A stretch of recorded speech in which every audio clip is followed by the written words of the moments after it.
All right. How's it going? Hey, can you hear me Everyone's all right? mic's good? Yep. Sounds good.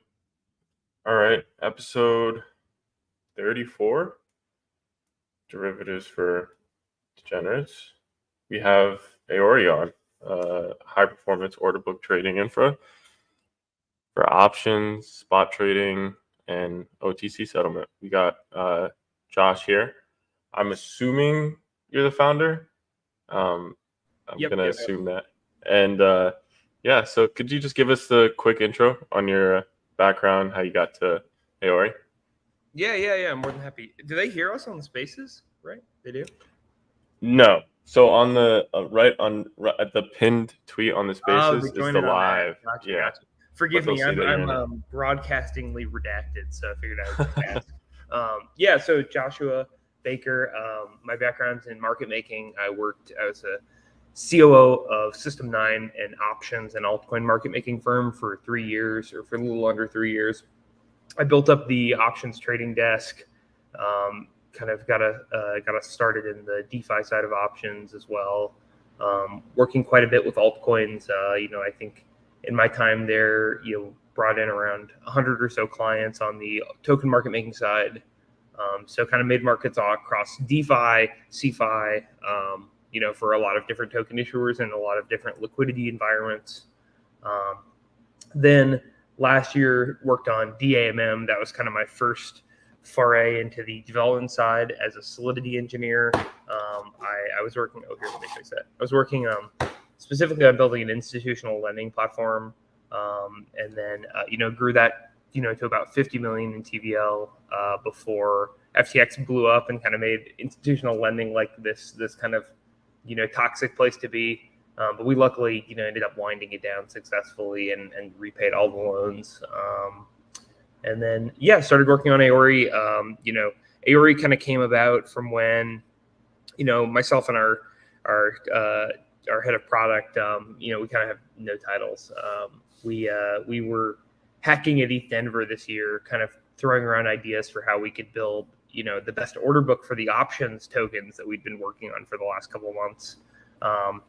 And we kind of stumbled upon Seaport, which is actually the NFT trading layer for Blur and OpenSea.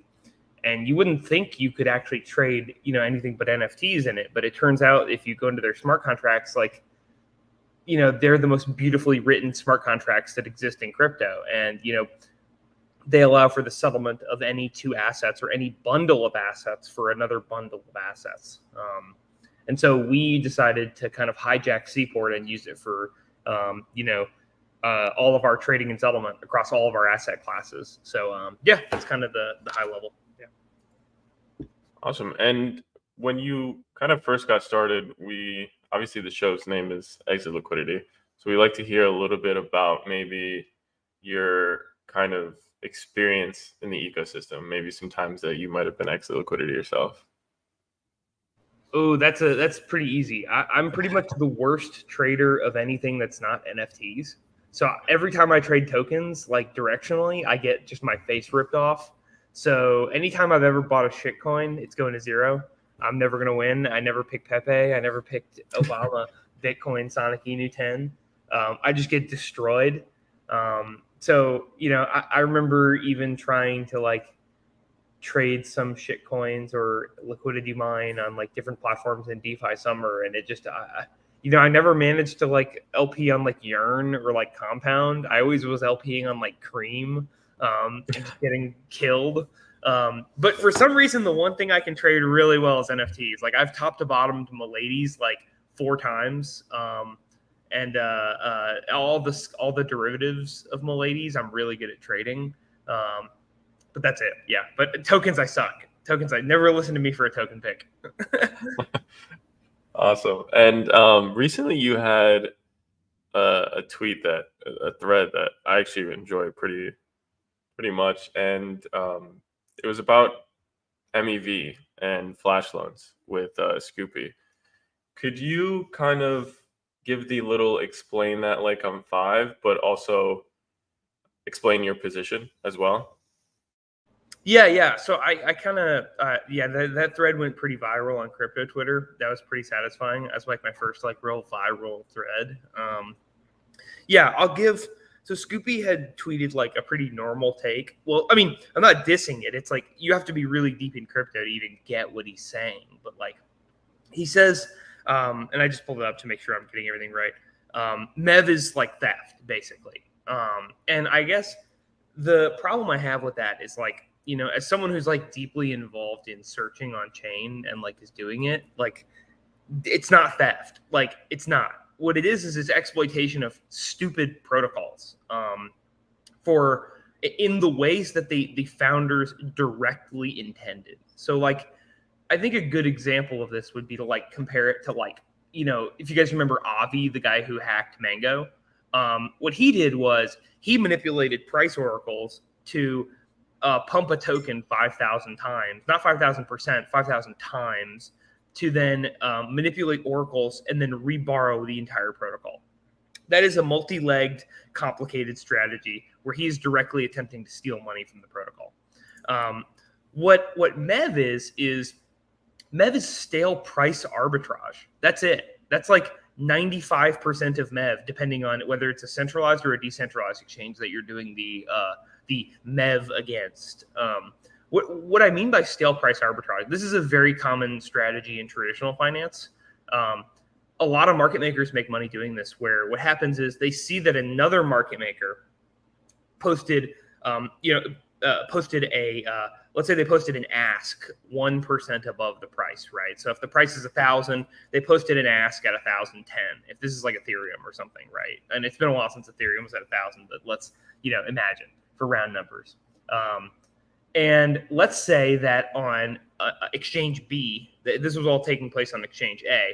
If on exchange B, someone actually market buys and pushes the price up to 1050. So the price has moved up now 5%. But on exchange A, whoever it was, they didn't get the memo. They didn't see that there was an opportunity and that the price had moved.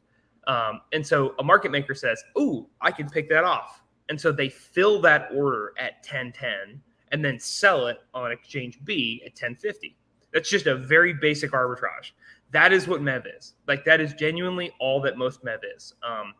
It just depends on whether you're doing it versus a centralized exchange or a decentralized exchange.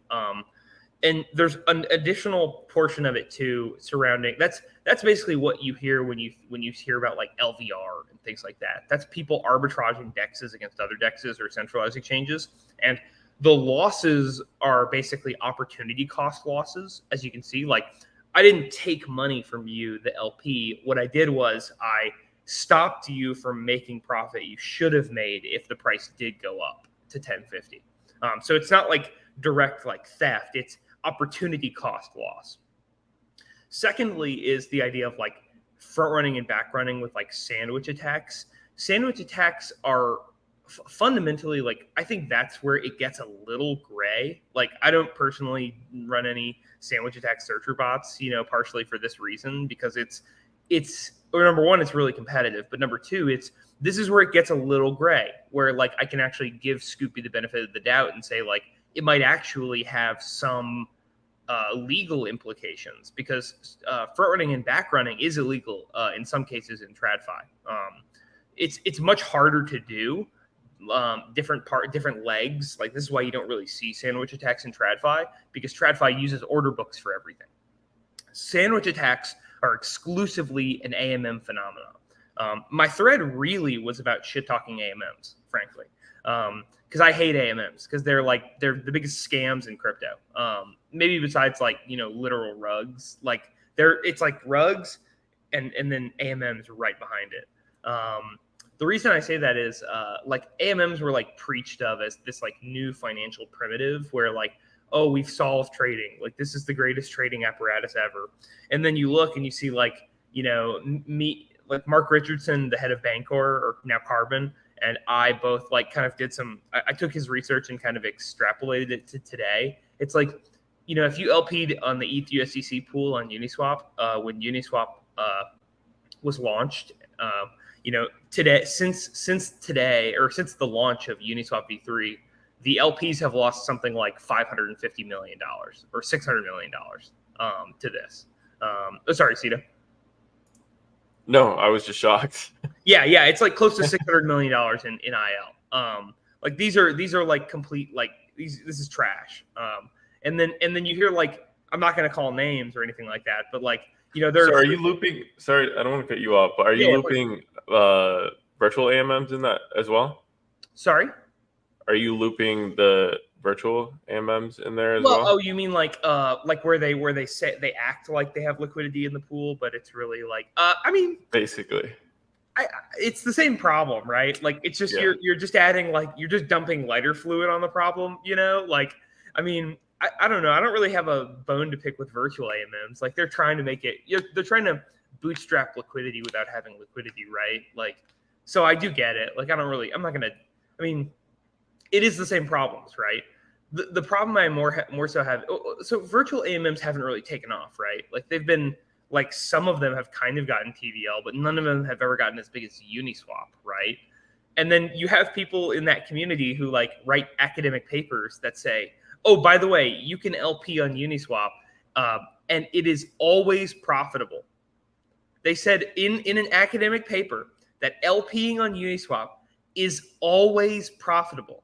And I'm like, who said this? Are you on? Who's spreading this information? I'm just gonna say it came from a reputable VC firm. They have since retracted this, but like, that's the kind of stuff where I'm like, whoa, like, where there's smoke, there's fire, my friend. Be careful. So yeah, my thread was like, just to synopsize, I had like 4 points on it. One was like breaking down how MEV isn't theft. Like, it's just stale price arbitrage. Number 2 is that MEV is inevitable. MEV is not inevitable. MEV is a problem with AMMs. If you look at every single example that is cited as like a problem of MEV, it's entirely a problem of AMMs being taken advantage of because of either stale prices or because of the ridiculous curve mechanism, the constant product, or even in some cases like a unique product or unique curve that the entire purpose is to like continue. It's the constant price function to maintain the price based on the ratios of the assets in the pool. That has been like a disaster. Because if I know your strategy before like it actually happens, like, I will always be able to front run you or back run you. Like, that's kind of a huge issue. And then number 3 was like maybe one where I'm like, I feel like I might be my most controversial take, which is that flash loans are good. I actually think flash loans are an amazing tool because flash loans democratize the ability to have capital. Flash loans mean that if you find a profitable trade, you as like someone who has no money can borrow the entire TVL of Uniswap in one transaction, which is just like, to me, that's so beautiful. It's like so elegant and so cool. And so I think it's ridiculous to be like, this is a bad thing because, like, some hackers use it occasionally to like make a hack go faster. Like, the hack was inevitable regardless. And like, as we've seen with, the Curve exploit recently, even if you do have flash loans, it doesn't mean you're going to get the trade. Like, a MEV bot might front run you, So I'm kind of, that one's like maybe where I'm a little suspicious. I actually like flash loans a lot. And then they suggest some alternatives and whatnot, but I actually think there's only one alternative to AMMs or to like MEV in general, which is to use may I swear? Use a fucking order book. Like, it's not that complicated. So yeah, okay, that's my rant over. Thank you. This is great. I think there's a lot more to discuss there. I want to jump into more about Aori. Kind of, you talked a little bit about how it came to fruition. You and I think was it Wyatt that kind of worked together on this? Yeah, Can you just give some more details on what you guys plan to accomplish? Yeah, Wyatt's my homie. Shout out Wyatt. Cleveland gang. So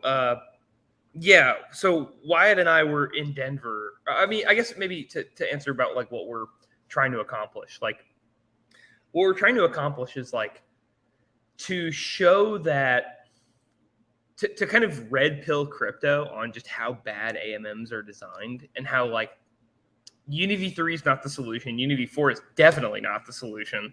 Uniswap X isn't even the solution. The solution is something that looks more like CowSwap or like Aori, like like 1-inch Fusion. I really want to shout out like a couple of really good protocols because like I don't want to just be like known as like a shit talker. I really want to like call out great projects like 1-inch Fusion, 0x protocol, and like their RFQ system, CowSwap especially. Like these are spectacular protocols that understand the problem. You have to. I think for crypto to proceed to even ever be able to compete with TradFi, what needs to happen is an abstraction of all of on-chain activity to settlement, right? And like this is the goal of L2s, right? Where L2s try to move all compute to a higher layer and then have the settlement occur on the L1. But you find that there's a lot of protocols like lending protocols or like even like AMMs, for example, where they try to cram everything into the base layer, into the L1. And I think that when you do that, you're going to have tons of structural problems like we see with MEV right now. MEV is an externality of trying to shove everything on chain. So I believe that like future protocols need to look like CowSwap, or they need to look like 1-inch or 0x, where you have an off-chain infrastructure layer that is centralized or decentralized. There's a lot of ways to do both. And then move all of the settlement and the logging to on-chain. So what I really love about like Orderbook protocols like Aori or like CowSwap or even like 0x is that you move all of the critical infrastructure surrounding trading and latency off chain, and that allows you to basically free traders to know what price they're getting filled at, what price that they're expecting to get filled at, and you don't have these crazy weird side effects like sandwich attacks or things like that, where a user thinks one thing is going to happen and another happens. That's really the goal of like what I want to see gone in crypto is unintended consequences or a user not getting what they expected. That's why I love limit orders so much. And like every protocol I'm complimenting, the thing we all have in common is that a user has X amount of token A and they want Y amount of token B. And it's very straightforward. They either will get filled or they will not get filled. There are only two or binary outcomes. And if it doesn't occur like that, then there is something fundamentally broken with your protocol. And that's what I really want to see happen in crypto trading. So yeah, that's awesome. And Aori is building what you guys say. I've kind of first heard about you guys as an options trading protocol, but like diving a bit more, you guys are trying to do a lot more than just that, including like spot trading and just OTC settlement. What does that product rollout look like, and why options and not perps? Yeah, that's a great question. So yeah, we started off kind of, I'm a big fan of like, when you realize you need to change something, just change it and just rip the Band-Aid off. So we initially were like, let's build the best options trading protocol possible. Cause that's kind of my favorite asset class to trade. Options are awesome. I'll kind of go into why in a little bit later, why options are way cooler than perps. But I was really, really interested in like building a great options trading venue and an options trading protocol. And I started looking around at like what that would mean for like the options token side. I feel like we really nailed, and like we'll be showing that off later in the future. But I feel like the part that we couldn't quite nail that I was like really disappointed with was the trading of them. Like the only solutions were we launch an L2 and we charge people gas to make and cancel orders like on chain. Like there's a lot of on-chain CLOB L2s or L1s you guys have probably seen. I think that is super flawed as an idea because you're basically punishing and taxing your best users. Your best users are your market makers. They're the people who are going to be placing limit orders. And if you're charging them a fee of gas every time they make and cancel orders, you're always going to have a ceiling on how much liquidity you can attract. The other option was AMMs. And I was like, that's a non-starter, for the reasons we spoke about a minute ago. They're just so exploitable. OPYN actually, an amazing options protocol. They tried to do this with AMMs, with Uniswap actually when they launched, and their biggest hurdle was actually getting people to trade the options on AMMs. Most people just decided to trade them like OTC, so they would like have Telegram channels and trade the option tokens like in Telegram channels and things like that, just doing direct transfers. And so we were like, well, crap, we really have to figure out how we're going to do the trading venue side, how we're going to actually handle the trading. And coincidentally, we went to ETH Denver this year in April, and we started hacking with a couple friends. And we were actually doing kind of like a fun NFT idea for our project. And I started going through the Seaport code base, and I was like, oh my God, these guys have it, and they don't even know it. Like, OpenSea built the greatest smart contract suite in crypto, and then like just didn't even use it for anything for like more than 1% of its potential. So if you go look at Seaport, like maybe I should give like a quick like 30-second on Seaport. Would that kind of work? Yeah. Sweet. So Seaport, for you guys who don't know, you probably used it a million times. It's the smart contracts that are behind Blur and OpenSea when you go trade on them. So anytime you approve a transfer or make a trade or buy an NFT, you're using Seaport. Seaport is this really beautiful, cool protocol where they built the most gas efficient transfer mechanism using signatures. So whenever you go on Seaport and you actually make a listing, you notice that you don't pay gas. You notice that you press the signature button, and then what happens is OpenSea or Blur stores your signature and the information about your order in their database, and then whenever a taker comes along and wants to fill that order, the taker is provided that signature and the order details, and then they can sell it directly on chain. So it's completely peer-to-peer. OpenSea doesn't actually hold your NFT or anything like that. They just hold the order, and then they show it to everybody in the world, and everybody in the world gets the ability to fill that order. That's kind of the core idea of Seaport. What I didn't know, and what no one really has documented about Seaport, is that it doesn't have to be for NFTs. Everybody knows that you can trade an NFT for an ERC20 on OpenSea, but no one knows that you can trade just tokens for tokens. Like that's kind of like an undocumented feature.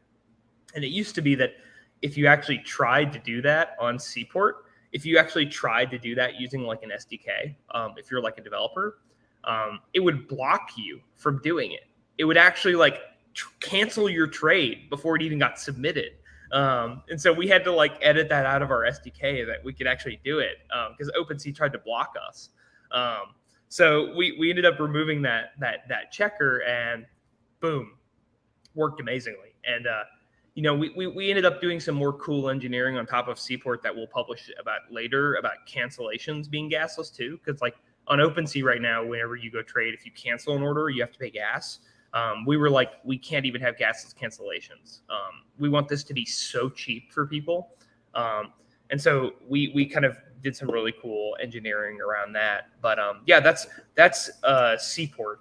And so, once we stumbled upon Seaport, we realized, holy crap, like we need to just base our entire protocol around this and then just build on top of this. So we are launching Spot first. So that's whether it's a private transaction like between two people, OTC wise, or you actually want to trade high frequency spot, you can do that in our order book. So yeah, that's kind of the high level of kind of how we got to where we are today. Would you, just out of curiosity, like, are you guys like the first one to take this smart contract suite and apply it to something other than like an NFT marketplace, or has this been attempted or done successfully before? No one has ever tried, to the best of my knowledge. Again, I could be totally wrong. Somebody could show me like some protocol with 10 followers on Twitter that tried to do this like 3 years ago. Like I would not be shocked, but to the best of my knowledge, no one has. The closest that anyone got was OTC pseudo swap. If you guys remember that back in the day, they used to do like bundle. They were like doing bundle transactions for bundle transactions using Wyvern and Seaport. But no one, to the best of my knowledge, has ever done like spot swapping through Seaport, especially not like in an HFT setting. Yeah. Mm, gotcha. Okay. Yeah, that'll definitely be interesting to see, how that applies then Mhm. in a different case. Going back to like, I guess like options more broadly, you alluded to how you're kind of like an options maximalist, it sounds like. Can you talk a little bit about like why you prefer them and what you could envision as like a turning point for on-chain options to start gaining more traction, at least like relative to perps? Yeah, yeah. I mean, I actually think options are going to take a long time and may actually never pass perps in volume in crypto. Um, there's a couple reasons for that. The biggest being the like when I get asked a lot why I think options haven't taken off like perps have. Um, and I think the main reason is you have to think about like use case. The reason options are so big in traditional finance, like even let's go back to before people started gambling with like 0 day options and things like that with like GME and AMC and whatnot. The reason options always have done like 100x, 200x the amount of volume that perps have done in TradFi or futures, right? There's no perps in TradFi, futures, quarterlies and whatnot. Is it's because options became a big market in like the 60s, the 70s, and the 80s when people who had stock in companies wanted to use options to hedge or lock in their bonuses or their company dividends and things like that. There were real structural reasons why people who were parts of companies wanted to do things like sell covered calls against their stock positions, right? Like they had real structural reasons why they wanted to generate consistent income from their stock balance or their stock portfolio.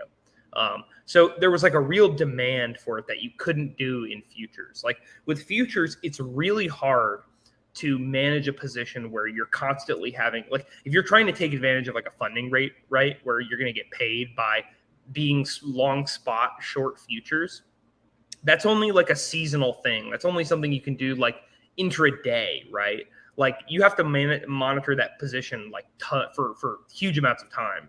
But if you just sell a monthly covered call, like you press one button, you forget about it. Like it's super easy, and you have cash in hand that day. So it's great for you. That's why options were like so active in TradFi, and so as a result, all the market makers started trading options because there were structural flows in these options that there weren't in futures. Futures really made sense for TradFi only in commodities markets where you had like you were trading like live hog futures and things like that, and you were actually trying to lock in and buy these things, or if you were a farmer, hedge them.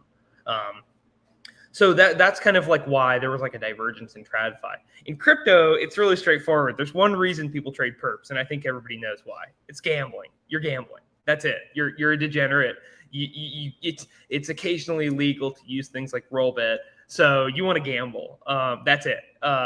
So it's really hard for the options market in crypto to take off when, unlike in TradFi, crypto does have structural like option sellers. It's token protocols, like it's token treasuries and things like that. But the problem is their markets are not liquid enough that they could actually handle people selling options. Like if people started like openly selling like 10% or 20% of the supply, the outstanding supply of a token in options, that thing would go to zero the next day. It would get shorted so fast and it would get blown out.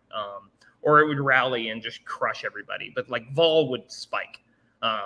So I think that's kind of why you haven't seen options take off, is because like there's not like the gamblers have realized like perps are like the best gambling mechanism, and options are kind of not great for that. So, but I do think as crypto markets kind of mature, you're going to start to see options become a really valuable hedging instrument for like VCs, long-term holders of token projects, community treasuries, things like that.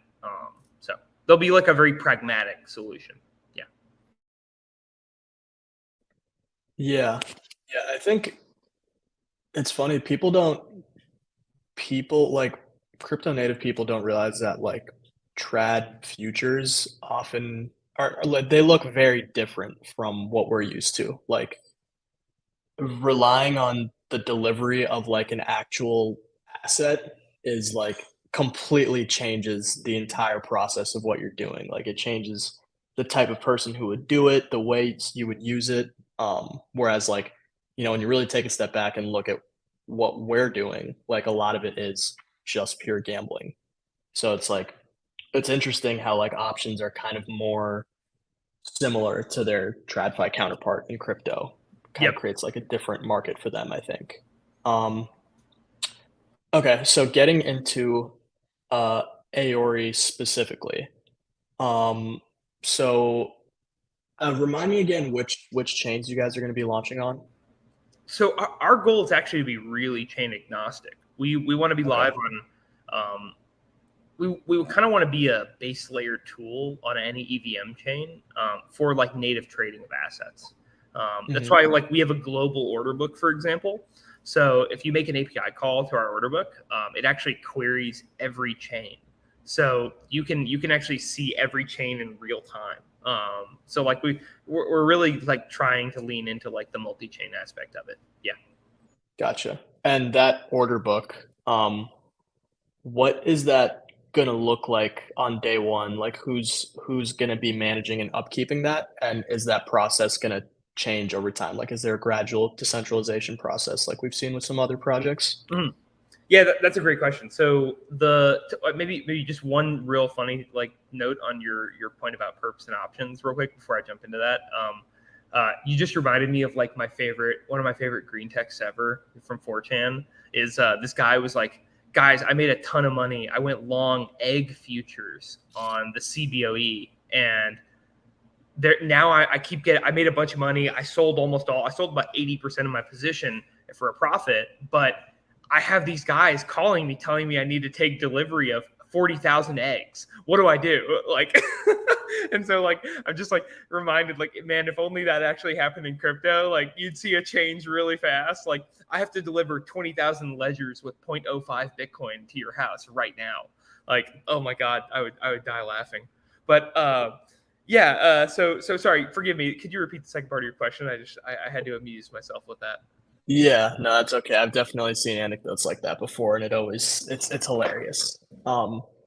The question was what is the order book going to look like from day one? Like who is going to be managing and upkeeping that? And is there like a gradual process of decentralization involved? Yeah. So the first part about the parties involved. So we really see the order book having two main parties day one, and these are kind of the people we've been going after on the sales side. So the two main parties are like for the searcher community and the market maker community. So like the market maker community almost plays like second fiddle here. The number one citizen on our exchange is the maker or the searcher. So searchers are people who do math. To put it super simply. So we have a really cool feature on our exchange that like I feel like a lot of people are going to get freaked out by, which is flash market making. And this is another reason I'm very pro flash loan. So we're the only exchange ever that I'm aware of that you can make an order. So like you can make a limit order that is completely backed by a flash loan. So whenever you could have no capital and you could sign a flash maker order. And what happens whenever you sign that order is what happens is a taker can come fill your order, right? So you post a maker order for $1 million of ETH, and a taker comes and takes that order. What happens is the taker signs a mirror order on Seaport to your original order. You take both of them, and then you, the maker, go and pay the gas to settle that order. But when you're settling the order, you can do any arbitrary logic you want on chain with that. You can fill a liquidation on Compound. You can borrow a flash loan and fill that order. If you have your own capital, you can arbitrage a centralized exchange versus a decentralized exchange, in the same trade. There's so much potential for what you can do with that trade, including like what we expect most searchers to do is open a flash loan, fill the order, and then purchase back their flash loan across every DEX that they're connected to. This is effectively very similar to what happens on CowSwap. It just allows a taker to come instead of a maker. Like at CowSwap, you sign a maker order, and then all of the solvers find the best route for that trade. We allow people to say, we want all of the solvers to compete in the public for providing the best price quote possible. And any user can come to our front end and say, I want to fill that order. Instead of them having to post a blind order that then gets auctioned off to the solvers.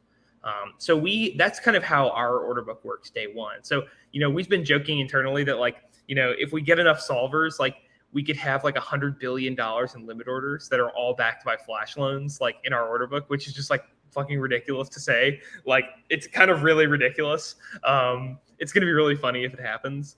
But yeah, so that's kind of the number one citizen. And then another counterparty that I see as like being really, really active on Aori is market makers who are not as big as like the Wintermutes and the Jumps of crypto. So if you go look on chain, right, like most of the most SexDex arbitrage is done by two firms, Wintermute and Jump. That's about it. Like almost no one else.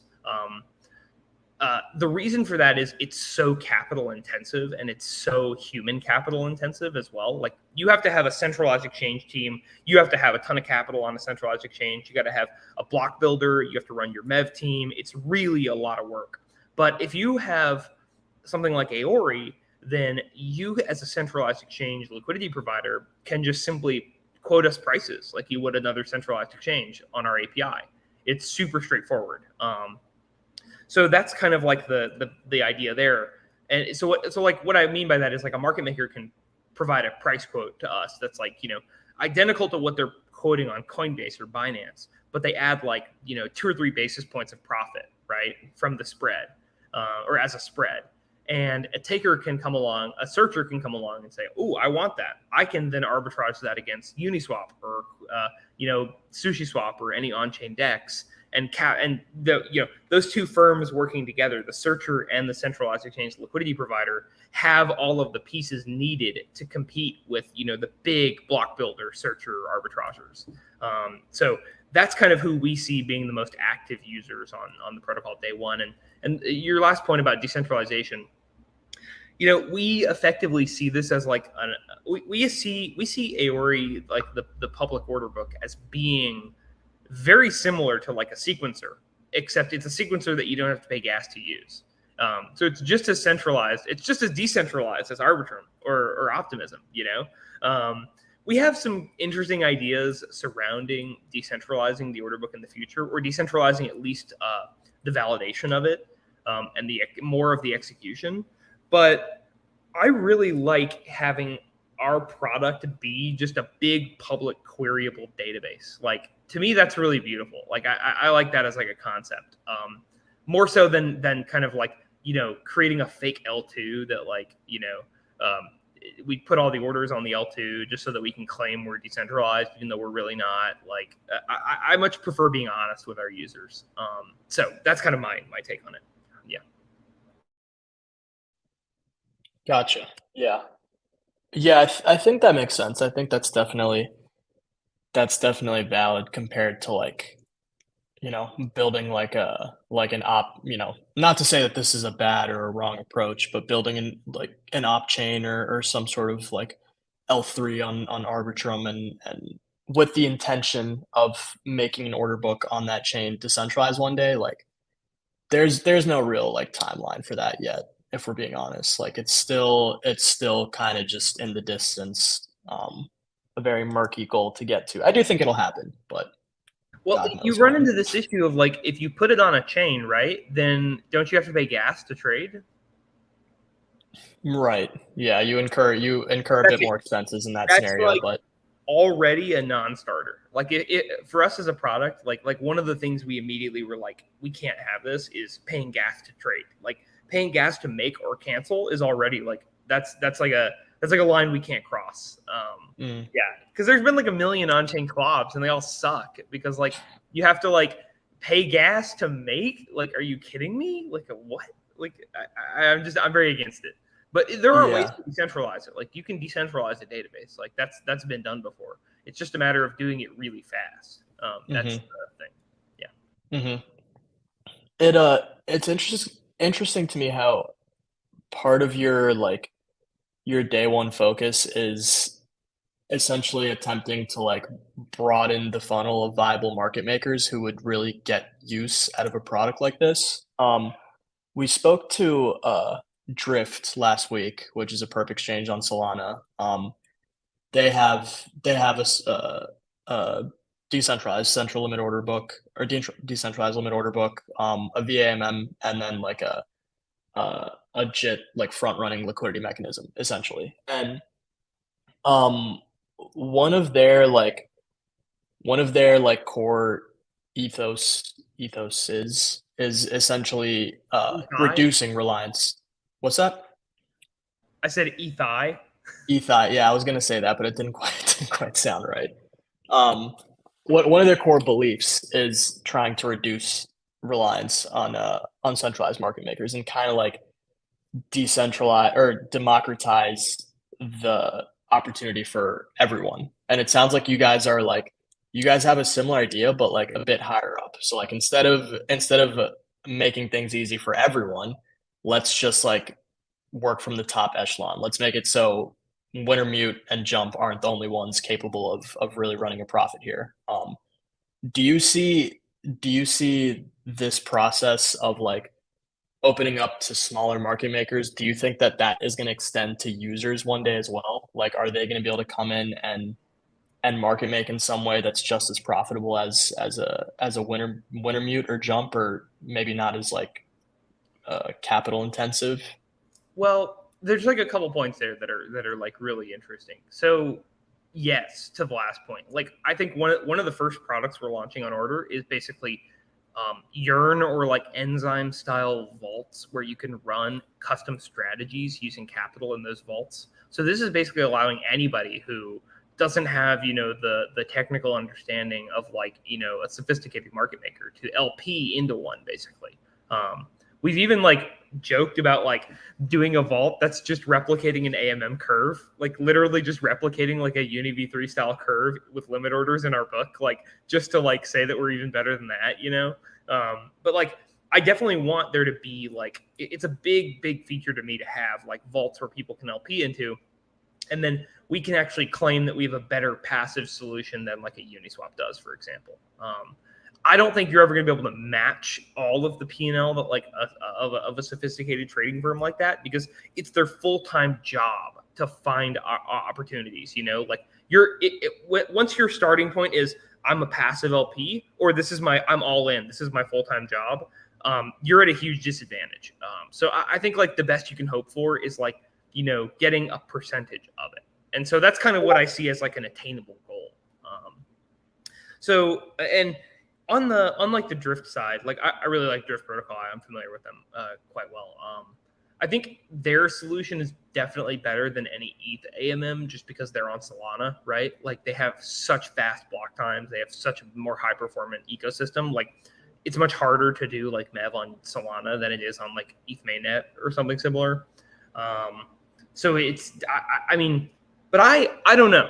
I'm a bit out of left field in crypto in that I'm actually not anti-centralization. I actually think the best things in human history have come because of centralization. Almost nothing good has come from decentralization historically, outside of the decentralization of technology. The decentralization of technology has led to like some of the greatest human advancements ever. But like the decentralization of institutions has not. Like democracy killed Socrates, the greatest fucking philosopher of all time. Like, are we going to act like this is always a good thing? No. It's situational. If you have a brand new technology like a blockchain, for example, that makes sense to decentralize because it's effectively a super powerful technological institution that can be used by anyone, and that's really beautiful. That was kind of Satoshi's whole point. But like products built on top of that blockchain can be centralized. That's fine. I think that's actually like generally a good thing. That's why 95% of trading volume in crypto is still on centralized exchanges because it turns out people actually care about like user experience. It reminds me a lot of like if you poll people and you ask them like would they prefer a great subway system in their city or do they want to have a car? everybody on the poll will say they want a subway system. They want they want to have like the Singapore or the Tokyo subway system. But there's something called revealed preference that shows that like in reality, no one votes for it. No one cares about it. All they want is their own car where they can have the peace and quiet of being by themselves. Like they don't want to have to deal with screaming people on the subway. Like it's crypto's the same way. Everybody shouts decentralization, but like then everybody trades on Coinbase, so I actually think the UX is far more important than the degree of decentralization. So yeah. Interesting. Yeah, I think I do agree with you that like there are certain layers where decentralization is definitely not nearly as important as experience or throughput or some other factor. In a lot of cases, pretty much past like consensus or like the base layer. It's really difficult to make the case for that. And it's also it's also very much just like a virtue signaling thing at this point as well. Like people trying to boast that for their, new Rollbit competitor or whatever it is. Like it's, just doesn't make sense. Um I do I know we're like a bit short on time here, but I do want to get back to your thoughts on AMMs specifically because it's I haven't met many people who are so starkly against them, so I'm curious to get more thoughts on that definitely. I guess like so first of all you mentioned that like you don't think AMMs are the future at all. You think it's like a toxic system in one way or another. I guess first of all we were talking about LP profitability and like how much money has been lost doing that. Um, and I don't remember who it was that said this. It might have been Hayden from Uniswap, but there was some podcast where he was talking about UniV3 LPs and how like on average, bulk of them lose, but they continue to do so. They continue to LP. And like we don't understand why that's the case. I'm wondering if you've like heard that anecdote before and if you know why that is the case. Yeah, I mean, because I think that's a very overlooked question. Like, it's not even like debatable. It's so funny that he even has to like he acknowledges it, like because like it's okay. To answer the first part of your question, AMMs are not the future. AMMs will be. I think there will only be one within 5 years. There will only be one place where AMMs still have dominating market share over order books, and that in DeFi, and that place is low cap new tokens. The only reason is the only unique value add they have over any other any type of order book or order flow auction is in brand new markets where there is no liquidity provider, where there's no professional market maker to come in and run that book for a token project, right? This is why you see like every project launches first on Uniswap, and why you almost see no MEV outside of some sandwich attacks in those low liquidity tokens. That's kind of the big reason why. So I think AMMs will have a future there, but that's the only space. Like all mid cap and high cap tokens, AMMs will inevitably lose. And it's just simply a fact because of stale order arbitrage. When you LP, you are saying, I promise that at every point in time, I will always be here to take the other side of every trade. You'll pay me fees because of that. That inevitably, though, leads to at any time, like the amount of volatility almost perfectly correlates to the amount of impermanent loss. So the more volatility there is, the larger the price swings, right? The more arbitrage opportunity there is versus centralized exchanges, which leads to more arbitrage that picks off the LPs. And what I believe it was, I don't know who said that quote. It could have been Hayden, it couldn't have been someone else. It is correct. There's an amazing paper I recommend everybody check out. It's by the guys who are now at Ambient, formerly CrocSwap. On their Medium, they posted like a 4-part series doing analysis of impermanent loss on UniV3 and UniV2. And man, is that some of the most jaw-dropping research I've ever seen. It's spectacular. I cannot recommend it enough. Go check that out if you have like an hour to kill and you want to learn more about this. Croc swaps medium. That's where you go look.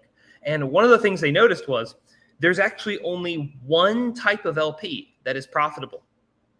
It's someone who only LPs for less than one block. Like, wow. Like holy shit, wow. Like that's one of those sentences where you read it and you just go, so this is all a sham. This is all bullshit. Like you realize like this system is inevitably money losing. And what it shows is the only people who make money are just-in-time liquidity providers. And specifically they identify that like guys like Arrakis, guys like that are doing JIT liquidity providing, those are the only ones who are able to be profitable. And the reason is because unlike every LP, they are monitoring the incoming order flow and saying, okay, I can take these XYZ orders and I will not take toxic flow in. I can see what all the orders are going to be that I'm going to fill, and then I'm going to pull my liquidity out immediately. And I know that the fees that are being paid in this block are larger than I'm going to pay in gas to do this trade. And that's the only reason that just-in-time liquidity works. And when you realize that like just-in-time liquidity is exactly the same as an on-chain central limit order book, you're like, holy shit! Like it all makes sense now. What I mean by that is just-in-time liquidity providers are doing the exact same thing that a on-chain CLOB market maker does, where they see order flow coming in the mempool, and then they systematically only provide liquidity to fill those specific orders. That is exactly how an on-chain CLOB works. So Uniswap, like the only profitable users on Uniswap are not even using Uniswap as intended. They're using it like accidentally as an order book, which is kind of really weird to think about. So that's kind of my like whole take on like AMMs. I think AMMs are cringe. I think like they're bad, and anyone who like is shilling AMMs these days is like you know, generally speaking, trying to mev you. So stay away. Don't LP. Yeah. That's a pretty generalizing statement, because AMMs are a huge part of crypto, obviously, and like right now. Yeah. And for what it's worth, I do think that there is efforts to improve LP profitability. Like, yeah. I mean, I don't know how effective they'll be, but I'm not speaking to like the automated strategies necessarily. Like I don't really buy into that, but more so like more tailored exposures to a given asset with like a weighted balancer pool. Like I don't know that like an 80-20 like balancer ETH pool would have no impermanent loss or no loss for the LP. They but definitely still do. Yeah. It would definitely have less, I think. So it's a step in the right direction. Or like Trader Joe's, I forgot what it's called, but they're like, or like Maverick. Maverick is a better example, probably. They're like move strategies for different bins. Like I do think there's steps being taken in the right direction. Yeah. But like, I mean, sure, they're mitigating it, but like, you know, it like let me give you a real life example. If I shot you in the leg and you were bleeding, and then I put a Band-Aid on it, that would be mitigating the bleeding, wouldn't it? Sure. Okay, well, that's kind of how I hear all these IL like mitigation strategies. That's, I mean, you know, you were shot, my friend. You need to go to the hospital. You need to stay away from guns. Like, you don't need a Band-Aid, you know. So that's my take. That's an interesting analogy. It's, you know, it's funny. It's not like a lot of what you're saying sounds very similar to like a debate specifically within like AMMs, which is the like traditional AMM versus the VAMM debate. And like we talked about this with Drift as well, which was the idea that like given that VMMs have sucked so far. Like there hasn't been a good one. It's essentially just been like a stuck pig. Um, but like Z was pretty adamant that like, you know, given that it's still a new technology, we like need more time to try and implement it the right way. Like it is like aligned to try and have this system that allows you to bootstrap from this early on without having market makers or an insane amount of liquidity. So, you know, don't like throw the baby out with the bathwater, basically. Wait, can I touch on one thing? So what you're saying is we need to add fake liquidity, and I'm not like dissing the fake liquidity part. I promise. That's actually fine. The problem is you're trying to turn your good AMM into a bad AMM, right? Like I was talking about earlier, the only places where you don't see MEV are low liquidity AMMs, right? Like low liquidity pools, and you're trying to synthetically add more liquidity that doesn't exist there. So isn't that just like turning it into a bad AMM where you could get arbed and like crushed via IL more? Yeah, well, and that's and in the case of a VAMM, that loss is usually taken on by by the insurance fund or by whoever is backstopping the AMM. That's the problem with those is that all of that stress is taken on by one party. So like it's, you know, as opposed to everybody getting 1,000 cuts, it's just the protocol getting slashed to hell and having to, you know, pay out of their pocket to clean up bad debt. But, you know, given that it's like a new thing, given that there are like more creative ways to think about it, they're still optimistic there. I realize we have like 3 minutes left here. Are you cool with going over by a few? Just because we do want to get back to Aori. Yeah. I got a couple. I can go over a couple. Yeah. Cool. Okay. Thanks for that, by the way. That's definitely very interesting. I have this ambient paper pulled up over here. I'm going to take a read on these later today. Yeah, they're the ones who actually like crop. I mean, he's a controversial figure, absolutely. But yeah, shout out to FBI Femboy and Doug over there. They do amazing research. I don't love. I mean, don't get me wrong. I feel like they like. Oh, sorry about that. I feel like they. Forgive me if there's loud noise. Okay. I feel like they managed to identify the problem, but like their solution is only like partially, you know, a solution. Like they're kind of in the mitigation strategy with hooks. You know, they're the guys who really created AMM hooks or like popularized them with ambient. So I think like, again, it's like if your goal, like, I've seen a lot on Twitter recently about the mitigation of IL. Like that's been a big thing, you know, the panoptic, you know, the whole, we're going to buy options so that we can, you know, hedge our IL and things like that. And like, or short LP positions and things like that. And I'm like, all right, I get it. Like, I see what you're trying to do. Dynamic fees, things like that. But like, again, my bullet hole analogy. It's like you just need to stay away from guns, man. Like that, you don't need a better bandage. Just go back to what actually works. Like, so that's kind of my my take on it. Yeah. Interesting. Like even the panoptic version doesn't even make that much sense because you realize like all you're doing is hedging your exposure. There's no guarantee that you're even going to make as much fees as you're paying the hedge. Like because you're having to buy options on Panoptic, like with like these IL hedging protocols. You're buying options, and if you're an LP position is fundamentally short options. It's short calls and short puts. That's what IL is.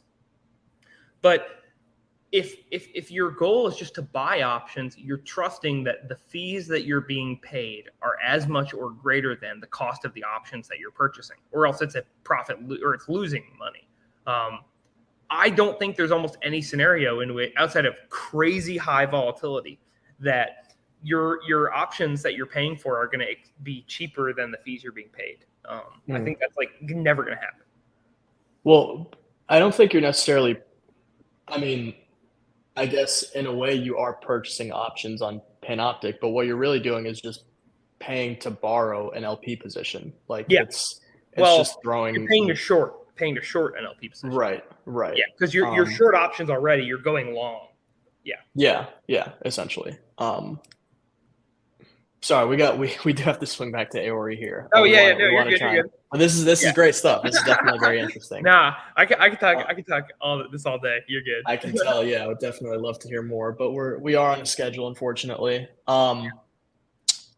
So you talked a little bit about your take on like the importance of decentralization, like especially at the application level. And I know Aori has a bit of a different model when it comes to governance, specifically like the seat slash token model. Mhm. Can you talk a little bit about like what went into that decision and kind of like how it works, what the difference is between the token and the seats?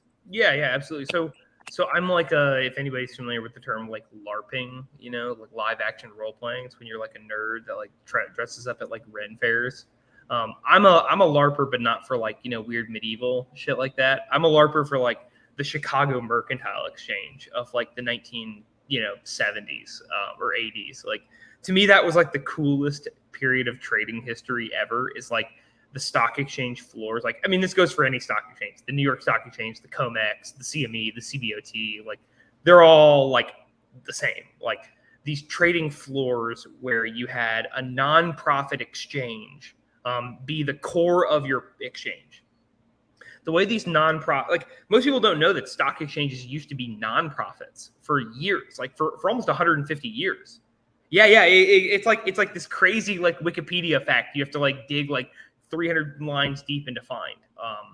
But this was like a core feature of how all stock exchanges worked. Like the way the New York Stock Exchange was founded was a bunch of dudes got under a tree, a bunch of brokers, and they were like, guys, we need to stop competing with each other. Like we're killing each other. Like why don't we like create a collaborative nonprofit where we agree that all the members aren't going to screw each other over, and we will let other people, if they want, pay fees to trade with us.